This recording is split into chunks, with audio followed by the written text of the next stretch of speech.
Hola, bienvenidos a un nuevo vídeo de La Cabeza de Eva. Hoy vamos a hablar de un tema que he visto varias veces por las cajas de comentarios en diferentes temáticas y en diferentes vídeos y también en algún email cuando me contáis cosas, que es el tema de la comprensión. Los otros no me comprenden.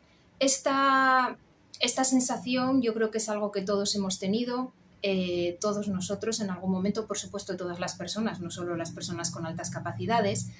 Y hemos recorrido algunas características que quizás puedan explicar características nuestras y situaciones nuestras personales que pueden explicar el por qué tenemos esta sensación de soledad o esta sensación de que los demás no nos comprenden, que empieza en la infancia por una serie de cuestiones, quizás por nuestro desarrollo neurológico, nuestro desarrollo emocional. No somos muy afines a nuestros pares, entonces esto va generando en nosotros una sensación de aislamiento, de poca comprensión, de distancia. Pero hoy me gustaría darle un twist a esto y digamos que girar la cámara y verlo de otra manera. Pero antes de hacerlo, vamos a conceptualizar un poquito esta sensación de la comprensión y de por qué necesitamos esta comprensión de los demás, porque sabéis que a mí, por lo menos a mí, me ayuda muchísimo saber de dónde vienen las cosas y de dónde proceden para poder atacarlas, ¿no? Tengo que saber en qué consiste el enemigo para poder enfrentarme a él. Entonces siempre me gusta conceptualizaros y siempre poneros, digamos, en contexto de las cosas. Vamos a remontarnos hace mucho tiempo vamos a decir, a la época de los dinosaurios, las cavernas, cuando el hombre empezó a evolucionar. ¿Qué estaba ocurriendo? Bueno, el hombre, digamos que sobrevivió gracias a ser un ser social, apoyándose unas personas en las otras, unos con unas habilidades, los otros con otros. Unos podían salir a cazar, entonces no se morían todos, porque los que salían y cazaban eran unos, los que luego cogían eso y lo convertían en comida cuando ya tenían fuego eran otros, los que se ocupaban de los niños, los que recolectaban. Es decir, esta especialización de las tareas y este repartírselas fue una de las claves para la supervivencia del hombre. Así que cuando los antropólogos estudiaron los cráneos humanos, etcétera, sí que fueron viendo que el tamaño del neocórtex humano comparado con el de otras especies era mayor. Para esto se dieron dos explicaciones, una explicación de factores ecológicos que se llamó y otra teoría, digamos, social. La teoría social, que es en la que nos vamos a centrar porque es la que se ha probado con más correlación respecto al tamaño del neocórtex, sobre todo tras los estudios de Robin Dunbar, un antropólogo. Esta teoría social lo que decía era que el neocórtex humano había evolucionado porque para poder gestionar la complejidad de las relaciones sociales. Claro, ahora vosotros os imagináis un montón de personas metidas dentro de una caverna, sin luz, en la oscuridad, con hambre, pues descansando como se descansaba en aquellas condiciones, pues me imagino que sí que era muy necesario aprender a gestionar las relaciones sociales. Así que digamos que nuestro neocórtex fue evolucionando de una manera diferente. Oye, a ver si dejan de pitar, ¿no? Nuestro neocórtex fue evolucionando de una manera diferente al de otras especies, para poder gestionar la complejidad de las relaciones sociales, ¿no? Digamos que esto ya os da una idea de la importancia en la evolución humana, porque claro, esto fue incorporándose a nosotros y todas estas características hicieron que dejaron su impronta en nuestra evolución, y ya las siguientes generaciones de personas ya nacían con esto incorporado, mayor neocórtex, etcétera, etcétera. Es decir, la importancia de la huella social, llamémoslo así, en las personas es mucho mayor de lo que creemos. Entonces, esto que nos dice que para las personas lo social es algo fundamental.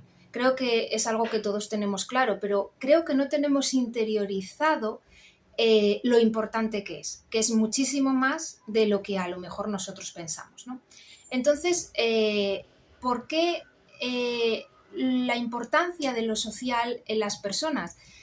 ¿A qué lleva? Bueno, una psicóloga social, Susan Fiske, empezó a estudiar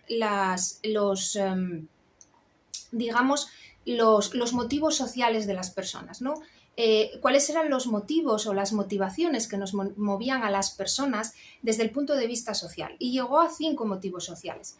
El más importante para mí, yo creo que sobre el que más se ha estudiado y creo que es al que yo personalmente le veo más importancia, es el de pertenencia. Las personas necesitamos pertenecer a algo, necesitamos sentir que pertenecemos, que formamos parte de algo, y esto, que nos entienden, que estamos compenetrados con otras personas y que esas personas cuando nos miran entienden de qué vamos, entienden lo que somos. El motivo de pertenencia es tan importante para las personas, o los motivos sociales son tan importantes como los motivos biológicos básicos. Es decir, una vez que ya tenemos cubierta la comida, el agua, el descanso, las cosas básicas, empezamos con estos motivos sociales. Por tanto, para nosotros la pertenencia al grupo, a los demás, a las otras personas, es algo fundamental.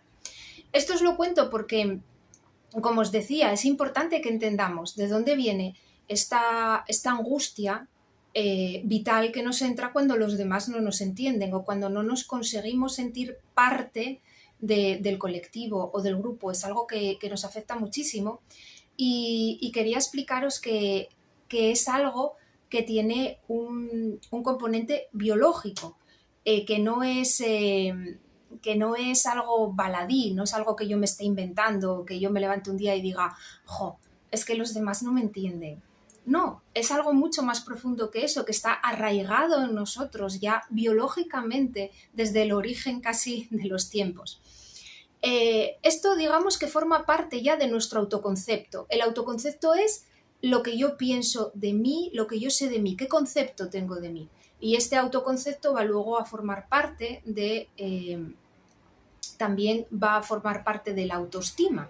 Pero sobre todo el autoconcepto es, y que es algo fundamental, y en lo que todos deberíamos trabajar, que es lo que yo sé de mí y lo que pienso de mí.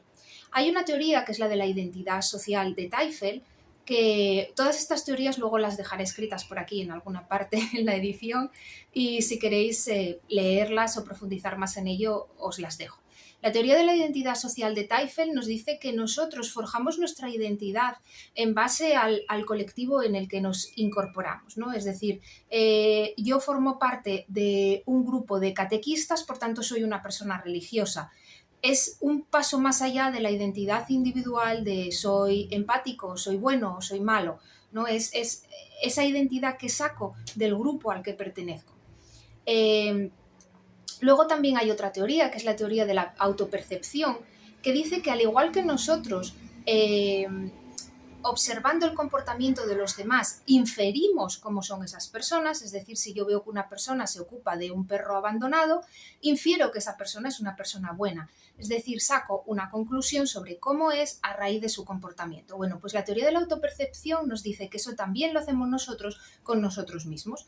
Es decir, si yo pertenezco a un grupo de deportistas o practico deporte, entonces es que soy deportista. Si yo practico tenis, soy tenista. Si escribo poesía, soy poeta.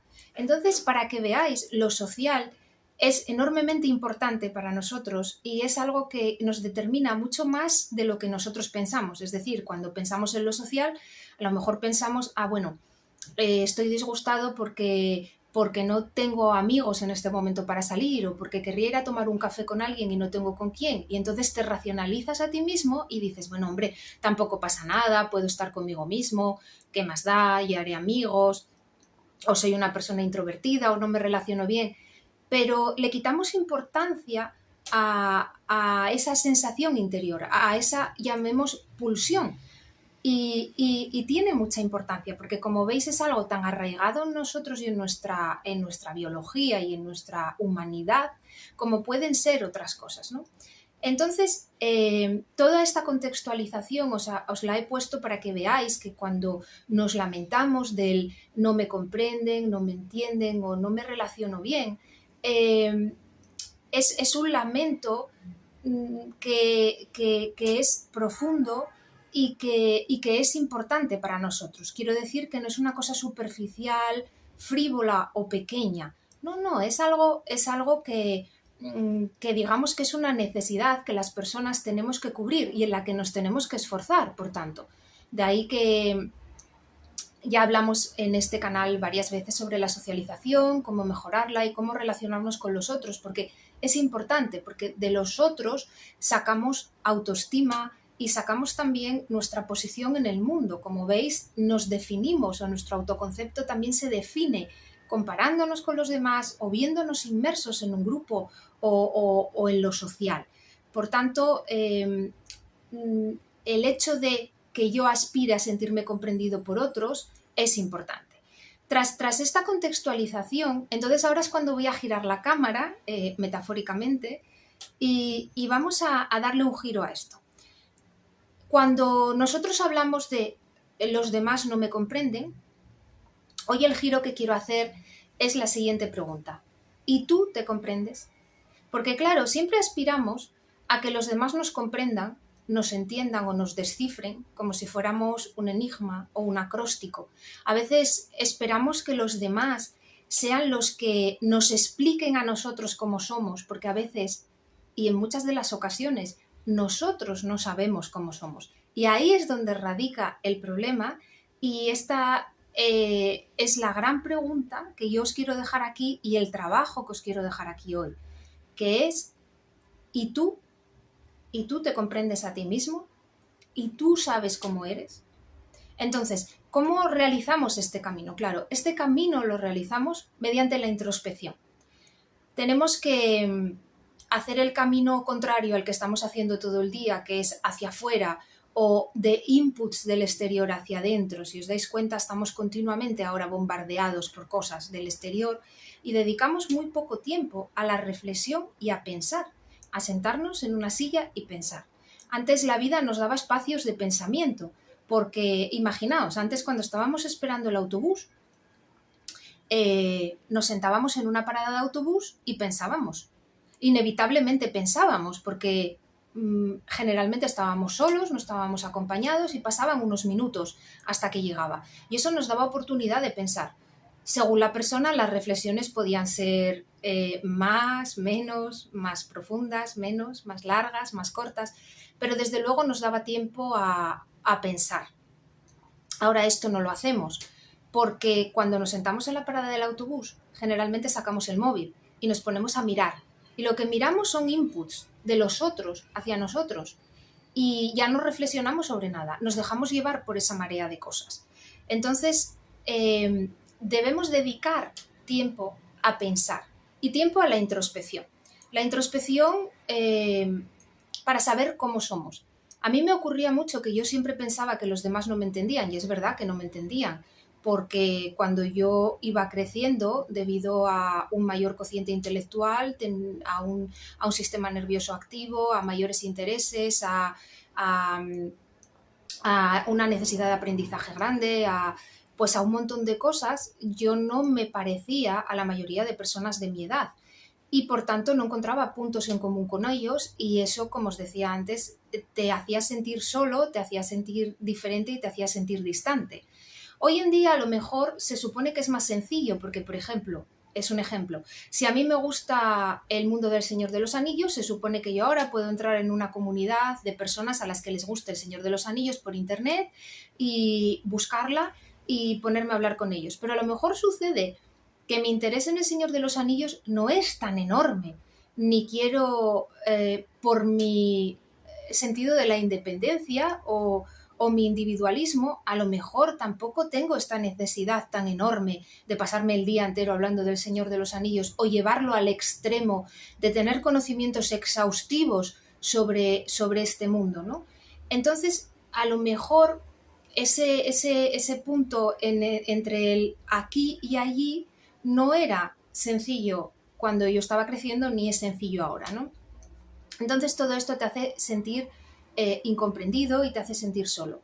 Pero el tema está en que a lo largo de los años, cuando yo fui aprendiendo a conocerme a mí misma y a saber cosas sobre mí, cuando me di cuenta que no necesitaba que los demás me explicaran, porque cada vez que los demás me explicaban lo que ellos explicaban, a mí no me gustaba y no me sentía reconocida en esa explicación que ellos daban sobre mí. Así que empecé a leer, empecé a buscar hasta que encontré cómo explicarme a mí misma. y cómo conocerme a mí misma. Y esta es la invitación que yo os hago hoy y la propuesta que os hago hoy, para que os busquéis a vosotros mismos y os conozcáis, porque la mayoría de personas creéis que os conocéis, pero no os conocéis. No sabéis qué valores os mueven, no sabéis cuáles son vuestras características buenas o malas. Muchas personas sí, no estoy generalizando ni diciendo todos, pero sí muchas personas no lo saben y es algo fundamental, porque si tú no te entiendes a ti mismo y tú no te comprendes, ¿cómo esperas que te comprendan los demás? Y sobre todo porque los demás te van a comprender desde su óptica, desde sus emociones, desde sus pensamientos y desde su lugar emocional, pero no desde el tuyo. ¿Y por qué quieres que comprendan ellos algo que va a ser desde su visión? No, compréndete tú, dales tú tu manual de instrucciones. Sé tú el que digas, no, yo soy así, este soy yo. Luego está tu opinión sobre mí, respetable, está lo que tú piensas, lo que tú me aportes, por supuesto, tu visión que me puede ayudar a mejorar, porque por supuesto que eso es importante. Pero voy a ser yo quien te explique cómo soy. Entonces, la introspección es muy importante. ¿Y cómo hacemos este camino? Pues bueno, sería importante, por ejemplo, coger y examinar cuáles son los valores que os mueven. Podéis buscar, ya os lo he propuesto creo en alguna otra ocasión, en internet buscáis un listado de cuáles son los valores que hay, los principales, porque puede haber cientos, desde listas de 50 a listas de 200 valores. Pero id mirando y vais haciendo un listado de cuáles son los 10 valores principales que os mueven. Ya os digo que los valores no son ni buenos ni malos. A lo mejor para vosotros un valor, os pongo un ejemplo extremo, es el egoísmo, pero eso nos convierte a lo mejor en una mala persona. No tiene por qué. Y a lo mejor para una persona un valor es la familia y sin embargo puede ser una persona que en su familia sea un maltratador o maltratadora.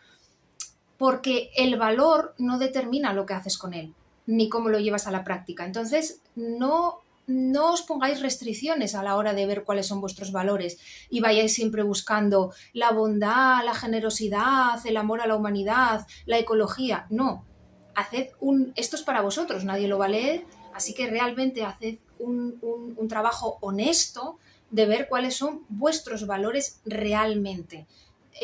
Os digo los 10 porque cuesta mucho hacer listas de 10. De hecho, yo llevo un tiempo tratando de hacer una lista de mis 10 canciones, las 10 canciones que son más importantes para mí o que han significado algo en mi vida y soy incapaz. Porque empiezo y digo, esta para cuando tal, la otra, y me está costando mucho. Entonces, la lista de los valores es igual de complicada. Pero os invito a que hagáis este trabajo con los valores. Una vez que hagáis este trabajo con los valores y que veáis cuáles son los que os mueven y que os advierto que son los mismos desde que somos pequeños hasta que somos mayores, lo único que a lo mejor cambia es las prioridades. En un momento de mi vida mi valor principal puede ser el amor y en otro puede ser la familia. En un momento de mi vida el valor principal puede ser el trabajo y en otro momento por circunstancias familiares no. Pero los valores no cambian. Lo que cambian es el orden a lo largo de nuestra vida. Pues una vez que tengamos los valores, vamos entonces a analizar cuáles son mis rasgos de personalidad. Buscamos rasgos de personalidad y vemos cuáles son los rasgos de personalidad que yo tengo. Y os vuelvo a decir lo mismo, no lo juzgamos. Si yo tengo una personalidad histriónica, tengo una personalidad histriónica. Si soy una persona hipersensible, soy hipersensible. No hay nada intrínsecamente bueno ni malo. Es lo que hagamos con ello. Entonces, es muy importante saber qué tenemos para ver qué es lo que vamos a hacer. Si yo tengo unos ingredientes X, podré hacer un pastel Y. Si tengo unos ingredientes Y, podré hacer un pastel Z. Si no sé qué ingredientes tengo, no puedo hacer nada. Entonces, vamos a ver qué ingredientes tengo, qué es lo que tengo, sin juzgarme. Simplemente voy a ver. Y luego voy a ver cuáles son, digamos, mis áreas de mejora. Es decir, imaginad, yo soy una persona muy sensible, ¿en qué me afecta esa sensibilidad? ¿Cómo afecta a mi vida? ¿Tengo que cambiar algo o me va bien como estoy? ¿Soy una persona irascible? ¿A mí me va bien así? ¿Me crea problemas? ¿No me los crea? ¿Hay algo que tengo que cambiar? ¿Tengo que gestionar algo de esa irascibilidad? Es decir, esto. Y este es el trabajo que os propongo. Porque como os decía al principio, lo importante no es esperar que los demás me comprendan. Hoy hemos dado un giro a esto y vamos a comprendernos a nosotros mismos. Porque os aseguro que en el momento que tú te comprendes a ti mismo y aprendes a quererte y a amarte y a que te guste lo que tú eres, entonces siendo muy importante los demás y teniendo y siguiendo siendo muy importante en tu vida la pertenencia, el colectivo y los otros, en el momento en que tú te conoces y te quieres, digamos que la ponderación y el peso que la opinión de ellos o su interpretación sobre ti tiene en tu vida, el impacto es menor y lo gestionas de otra manera. Por tanto, creo que es un trabajo muy importante para hacer y difícil, muy difícil, no lleva ni 1 ni 2 días. Y os invito a eso y os invito a otra cosa, a que los próximos 5 minutos que tengáis en una parada de autobús, en una consulta de médico, esperando por vuestros hijos en algún sitio, donde sea, en lugar de sacar el móvil, penséis en algo. Dedicad ese tiempo a pensar, lo que sea. No sé, proponeros un tema y decir, voy a pensar sobre esto, o a observar, como hacía Leonardo da Vinci, ¿no? Vamos a observar el vuelo del pájaro, vamos a observar lo que sea, observad a las personas. Suena creepy, pero quiero decir, mirad a vuestro alrededor y dedicad ese tiempo a pensar en lugar de sacar el móvil y estar todo el rato trasteando con el móvil y recibiendo todo el rato inputs externos, ¿no? Vamos a intentar volver un poco a la reflexión, a la filosofía, daros cuenta que nuestra civilización se desarrolló porque hubo personas cuyo objetivo era sentarse y pensar, que eran los filósofos. Entonces, hay montones de cosas que tenemos hoy en día que están basadas en que hubo unas personas que se sentaron y pensaron. Entonces vamos a hacer un poco más de eso. Entonces os propongo estos 2 trabajos ímprobos. Espero que los llevéis a cabo, espero que os dé buenos resultados y espero que el vídeo de hoy os haya sido útil. Y nada, os emplazo hasta el próximo. Hasta luego.